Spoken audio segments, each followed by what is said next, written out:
Welcome back to App Inventor once again.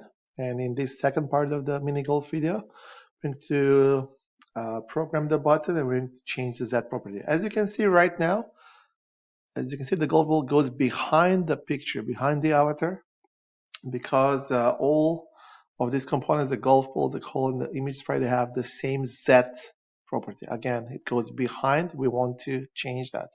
So first thing I want to do for the golf ball, I want to change the Z property. So we have three different things here. As you can see, the avatar has one, hole is one. I want to just change this to Z to be higher value, so it's 2.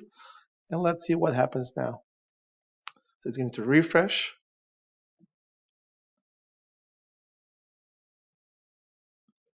Takes a little bit longer. Okay, let's see now what happens. It doesn't go below.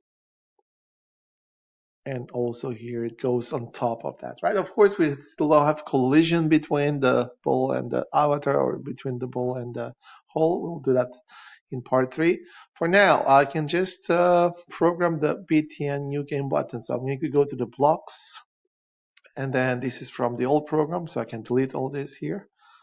And what we need to do when we click on the new game button, we want to just set random location for the avatar. Let's just do the avatar first.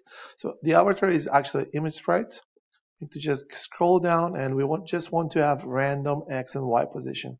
So we want to set image sprite X to some value, and I also want to set the image sprite Y to some other value. Okay, so for X, I'm going to use a random number. I'm going to do the same for Y. So from the math drawer, we can just use random. You have to scroll up, and random integer.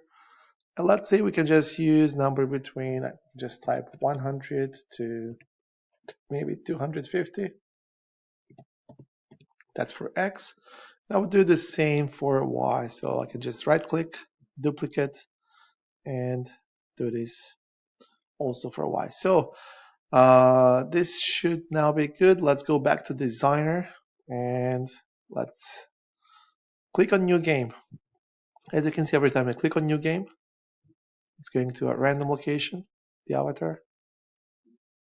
And we can do the same for all 3 objects, not just for the avatar. So let's go back to the blocks.